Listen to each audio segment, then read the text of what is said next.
லைட்டாக சால்ட் போட்டுக்கோங்க. அதை இப்போ லைட்டாக கலக்கி விட்டுக்கோங்க.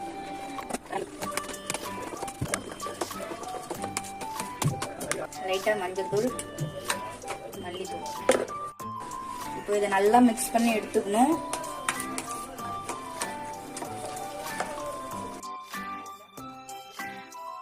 பனியார் கசூர் ஆயிடுச்சு. எண்ணெய் சேர்த்திக்கலாம்.